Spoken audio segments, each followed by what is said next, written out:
संभवतः मई 1992 की ये घटना है। खूब तेज़ गर्मी पड़ रही थी। मैं अपनी सरकारी ड्यूटी पर अस्पताल में था। लगभग 11:30 या 12 बजे के आसपास एक वृद्ध व्यक्ति मेरे चैम्बर में आया और आते ही उसने पूछा कि विकलांगों वाले गुप्ता जी कौन थे हैं।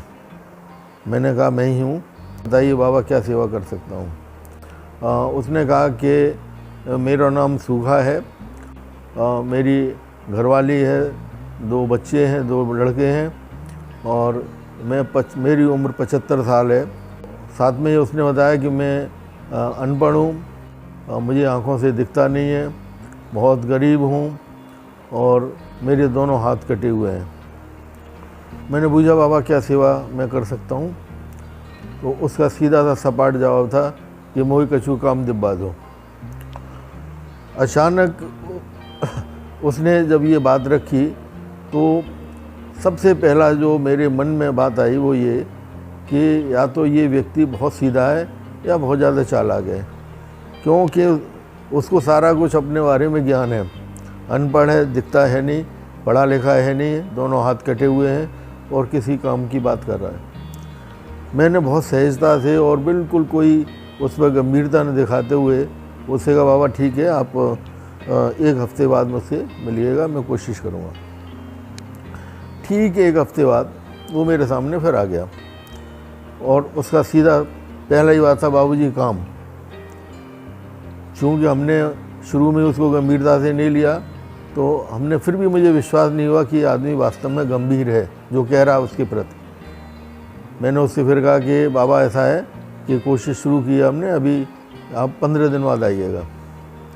और मैंने उस पर बिल्कुल ध्यान जरा भी नहीं दिया, क्योंकि मुझे लगा कि ये आदमी, इस पर ध्यान नहीं देना है, ये लगता है चालू आदमी है। 15वें दिन वो फिर से आया और आते ही उसने कहा बाबूजी काम। 21वें दिन मुझे थोड़ा सा ये लगा कि ये व्यक्ति चालू तो नहीं है, लगता है गंभीर है और हमें इसकी जो समस्या है उस पर ध्यान देना चाहिए। उसे मैंने झूठ बोला। हमने कहा बाबा कोशिश तो की है पर अभी बात कुछ बन नहीं रही, आप एक काम करना कि 1 महीने बाद आना। और इस बीच में हमने कुछ अपने मित्रों से इस बाबा के बारे में जिक्र करना शुरू किया।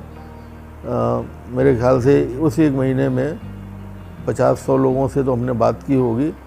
होते होते 1 महीना फिर आ गया और आते ही उसने फिर वो मेरे सामने खड़ा हो गया, बोले बाबूजी काम।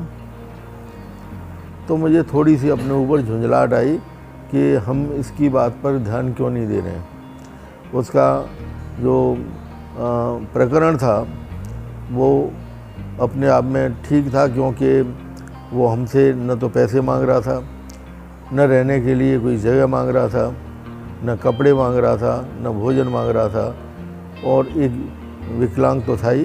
तो हमें उसकी बात पे हमने क्यों गंभीरता नहीं दिखाई। अब मुझे थोड़ा अपने ऊपर थोड़ी शर्मिंदगी सी महसूस हुई और फिर हमने कहा बाबा ऐसा है, कोशिश तो कर रहे हैं, लोगों से कहा भी है, पर आपका मामला गंभीर है, अभी कुछ बात बन नहीं रही, आप 1 महीने बाद फिर दोबारा आना। और उस 1 महीने में मथुरा शहर के लगभग 500-700 प्रबुद्ध लोगों के बीच में बड़ी गंभीरता से हमने इस बात को रखा। हमने कहा बाबा, वो हमने कहा भाई कि बाबा हैं और उनका जो चाहत है वो बहुत उचित है और हमको आप लोग मदद करें। लेकिन समय के साथ वो महीना भी गुजरा और जैसे ही महीना गुजरते ही वो हमने उसको दरवाजे पे देखा तो मुझे अपने ऊपर घृणा सी हुई और मुझे ऐसा लगा अंदर से कि तुम जो है संस्था के नाम पर समाज को धोखा दे रहे हो। हमने उससे फिर यही कहा कि बाबा कोशिश तो बहुत की है लेकिन बात बनी नहीं है और आखिरी मौका हम चाहते हैं कि आप फिर से हमें दें और 1 महीने बाद आप फिर से तकलीफ़ आइए, अगर कुछ हो सका तो हम करेंगे, नहीं हो सका तो आपसे क्षमा मांग लेंगे। उन दिनों मैं अपने घर पर विकलांग बच्चों की हर सप्ताह बैठक किया करता था तो एक इतवार को जब मैं बैठक कर रहा था, मन बड़ा उदास था। एक बालक जो विकलांग था और लगभग उम्र होगी 10 या 11 साल की, उसने कहा, अंकल मैं देख रहा हूँ कि आप काफ़ी दिनों से कुछ परेशान हो। मैंने कहा हाँ यार परेशान हूँ। बोले क्यों परेशान है?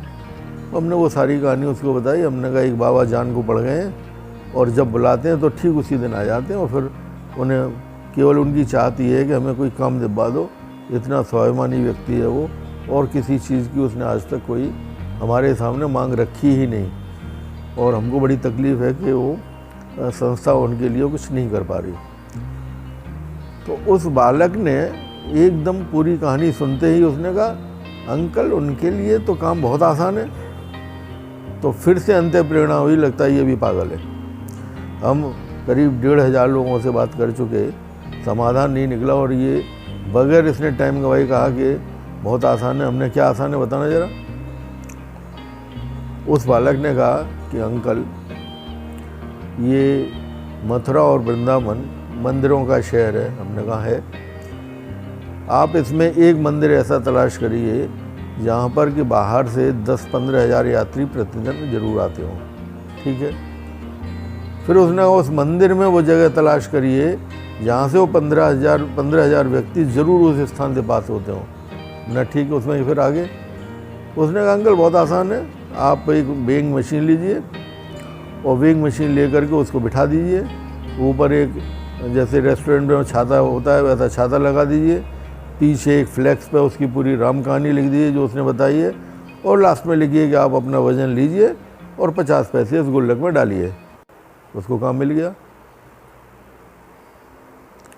उसके समाधान पर मैं उस बालक को देखता रह गया कि देखो मैं 3.25 महीने से परेशान हूँ और इस बच्चे ने बगैर किसी टाइम लिए सॉल्यूशन दिया, और एकदम बिल्कुल सामयिक सॉल्यूशन। दूसरे दिन मैं श्री कृष्ण जन्म स्थान पर गया, चूँकि वहाँ पर रोज़ाना 15-20 हज़ार व्यक्ति आते ही हैं बाहर के। वहाँ के जो सेक्रेटरी साहब थे, सुरेश कृष्ण भार्गव वकील था, वो सेक्रेटरी थे और हमारी संस्था के वाइस प्रेसिडेंट थे। हमने उनसे कहा कि ये भागवत भवन पर हमको एक 4 फुट बाई 4 फुट की जगह चाहिए। उन्होंने पूछा क्यों चाहिए, हमने सारा किस्सा बताया। तो उन्होंने डॉक्टर साहब ठीक है आप बिठाना शुरू कर दो। हमने कहा लेकिन भाई मेरे बिठाएं कैसे, उसका जो सामान है वो कहाँ पे वो रखेगा और कहाँ से शाम को उठाएगा, उसके तो हाथ ही नहीं है। उन्होंने कहा डॉक्टर चिंता मत करिए, उसका सामान हमारा स्टाफ रोज़ाना सुबह वहाँ रखेगा और शाम को हमारे ऑफिस में रख दिया करेगा, आप परेशान मत हो। 15 दिन के अंदर हमने जो ज़रूरत का सामान था जैसा हमारी समझ में आया वो हमने वहाँ मुहैया करा और वो सूखा ने वहाँ बैठना शुरू कर दिया। लगभग 1 महीने बाद सूखा फिर से हमारे वहाँ अस्पताल में आया जहाँ मैं सेवा दे रहा था सरकारी, और उस दिन वो बहुत खुश था, बहुत खुश, जैसे एक 17-18 साल का बालक खुश होता है। हमने पूछा सूखा आज तुम बहुत खुश हो? बोले हाँ बाबूजी आज मैं बहुत खुश हूँ। क्यों खुश हो?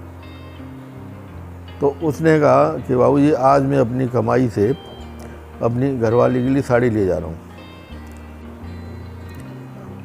तो मेरी आंखों में आंसू आ गए। खैर वो अपने कहा ठीक है बहुत अच्छा किया। उसके 1-1.5 महीने बाद फिर से वो एक दिन आया और बोला बाबूजी, मैंने कहा आज तुम बहुत खुश, फिर क्यों, क्या चक्कर है, आज तुम बहुत खुश? बोला हाँ बाबूजी बहुत खुश हूँ। हमने क्यों खुश हुआ?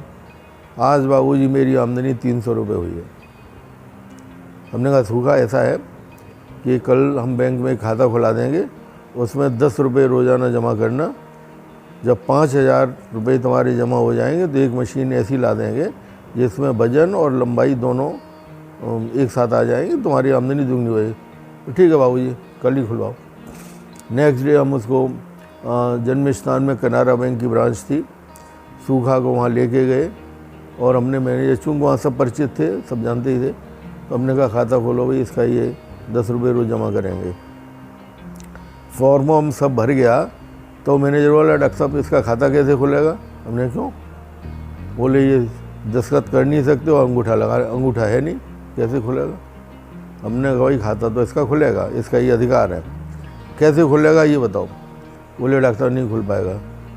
हमने उसकी फिर राम कहानी पूरी लिख कर के कैनरा बैंक का हेड ऑफिस बेंगलोर, वहाँ पर रिप्रेजेंटेशन भेजा और ये इतिहास बना कि वहाँ से अंगूठे के पैर से के निशान से उसका खाता खोला गया, जो कि आगरा में, मथुरा में फिर एक चर्चा का विषय बना सब बैंकों में। और वहाँ उसने खाता खोला, वो बैठता रहा। कभी कभी हम उससे मौज भी लेते थे। हमने कहा भाई सूगा, अब ऐसा है कि तुम्हारे जैसे लोग बहुत हैं, तुम ये जगह खाली करो, किसी और को देंगे। नहीं बाबूजी, मैं मर जाऊंगा, यहाँ से हटूंगा ना। और बाद में मेरा जब ट्रांसफ़र हो गया तो मुझे बाद में ज्ञात हुआ कि सन 98 में उसका शरीर वहीं से शांत हुआ। और अब जब इसका विश्लेषण हमने कई बार किया, बहुत प्रबुद्ध लोगों से बातचीत की, तो उन्होंने कहा डॉक्टर साहब, सूखा के रूप में ईश्वर आपकी परीक्षा ले रहा था। और जब उसने देख लिया कि आप बड़ी गंभीरता से उसके समाधान में लगे हुए हैं, तो बाल रूप में श्री कृष्ण जी ने आपको समाधान दिया। और इससे साबित होता है कि ईश्वर नाम की शक्ति है, और जो निस्वार्थ भाव से ईमानदारी से सेवा करते हैं तो उनको समाधान भी वही देते हैं, ऐसा हमको प्रतीत होता है।